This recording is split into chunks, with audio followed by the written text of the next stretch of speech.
Halo teman-teman, saya Natia Mahadewi. Pada video kali ini saya akan memaparkan pemikiran salah satu tokoh filosof modern yang bernama George Berkeley. Berkeley lahir di Kilkenny, Irlandia pada 12 Maret 1685. Kemudian beliau dibesarkan di Dysart Castle dan dia adalah putra tertua dari William Berkeley.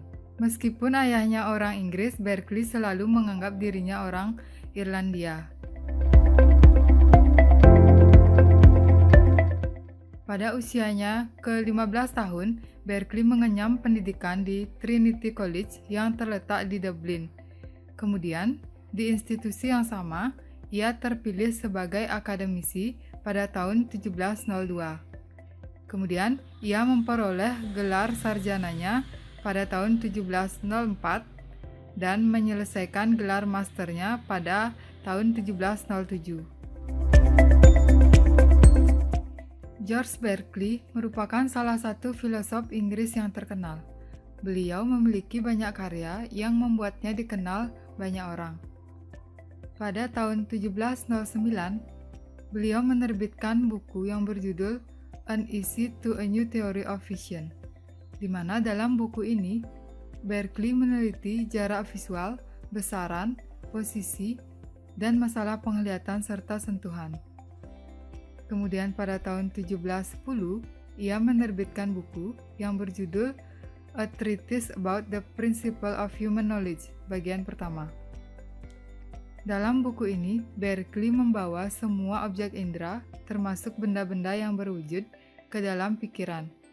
Dan ia juga menolak substansi material, penyebab material, dan gagasan umum abstrak.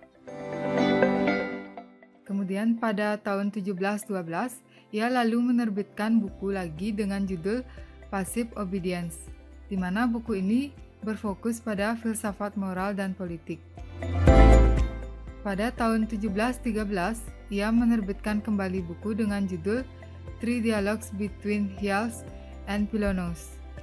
Buku ini berisi argumen-argumen yang memperkuat argumen dari buku Prinsipal yang membahas tentang imaterialisme. Lalu, pada tahun 1721, ia menerbitkan buku dengan judul De Motu. Selain itu, terdapat pula satu set buku catatan yang terkenal dari Berkeley ini adalah dengan judul Philosophical Commentaries. Pemikiran Berkeley juga dipengaruhi oleh pemikiran-pemikiran dari tokoh filosof lainnya seperti John Locke. Meskipun pemikirannya sangat dipengaruhi oleh Locke, Berkeley menolak beberapa pandangan dasar Locke, yaitu menolak adanya ide-ide abstrak yang ditarik dari objek-objek konkret. Berkeley tidak percaya dengan adanya ide-ide di luar pikiran.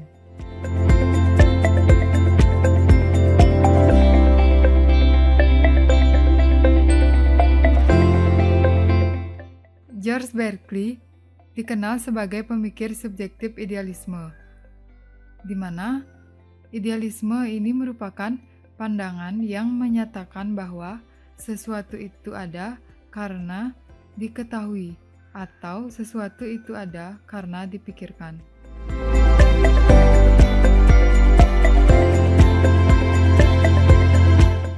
Ucapan Berkeley yang terkenal adalah esse est percipi, artinya dunia material sama saja dengan dunia ide-ide. Sebenarnya dunia material di luar kesadaran itu tidak ada. Yang ada hanya penangkapan persepsi kita. Jadi, sesuatu itu ada karena sesuatu itu terpikirkan atau diketahui. Contoh idealisme dalam kehidupan sehari-hari yaitu ketika anak melihat benda yang berupa buku melalui indera penglihatannya, maka ia dapat memikirkan buku itu sehingga buku itu dianggap ada di dunia nyata. Pokok pemikiran idealisme, khususnya dalam dunia pendidikan, adalah sebagai berikut, Yang pertama, idealisme menganggap bahwa pengetahuan itu adalah sesuatu yang muncul dan terlahir dari kejadian yang dialami oleh diri sendiri. Yang kedua, menurut idealisme, tujuan pendidikan adalah menciptakan manusia yang berkepribadian mulia dan memiliki taraf kehidupan rohani yang lebih tinggi dan ideal, serta memiliki rasa tanggung jawab kepada masyarakat. Secara umum, konsep filsafat idealisme terlibat dalam konsep pendidikan. Keterlibatan tersebut sebagaimana diuraikan berikut ini. Yang pertama, tujuan pendidikan adalah untuk membantu perkembangan pikiran dan diri pribadi siswa.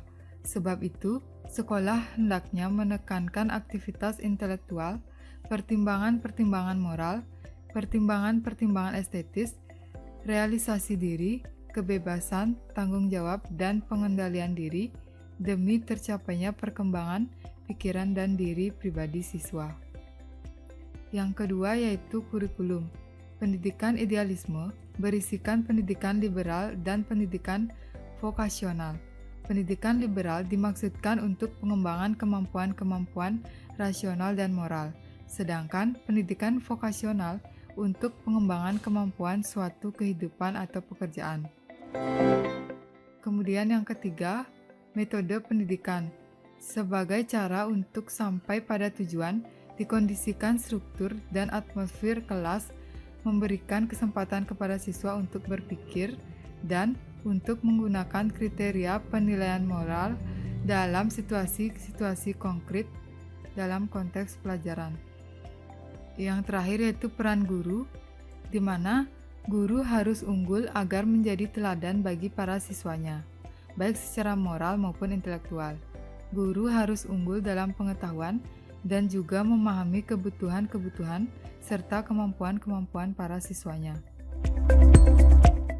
Berkeley juga dikenal sebagai seorang pemikir subjektif empirisme.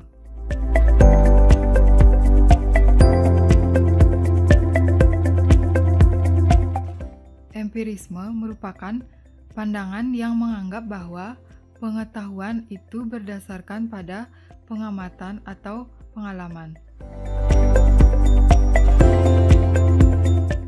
Contoh, seorang anak mempunyai sebuah apel dan ibunya mempunyai 2 buah apel.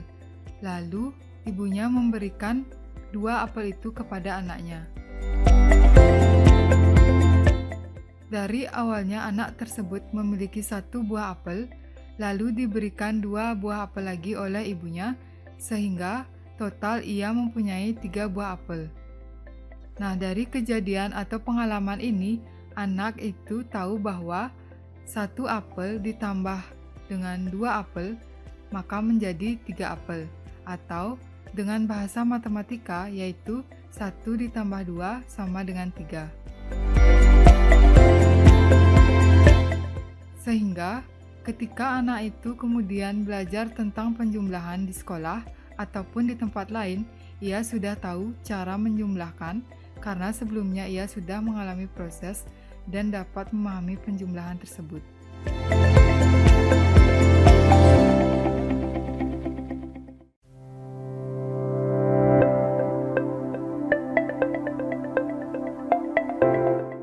Secara umum, ajaran-ajaran pokok pada empirisme, yaitu yang pertama, pandangan bahwa semua ide atau gagasan merupakan abstraksi yang dibentuk dengan menggabungkan apa yang dialami. Yang kedua, pengalaman indrawi adalah satu-satunya sumber pengetahuan dan bukan akal atau rasio. Yang ketiga, semua yang kita ketahui pada akhirnya bergantung pada data indrawi. Yang keempat, semua pengetahuan turun secara langsung atau disimpulkan secara tidak langsung dari data indrawi.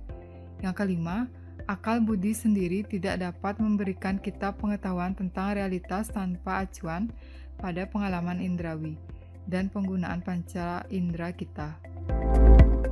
Yang terakhir yaitu empirisme sebagai filsafat pengalaman, mengakui bahwa pengalaman sebagai satu-satunya sumber pengetahuan. Welcome to my house, baby, take control.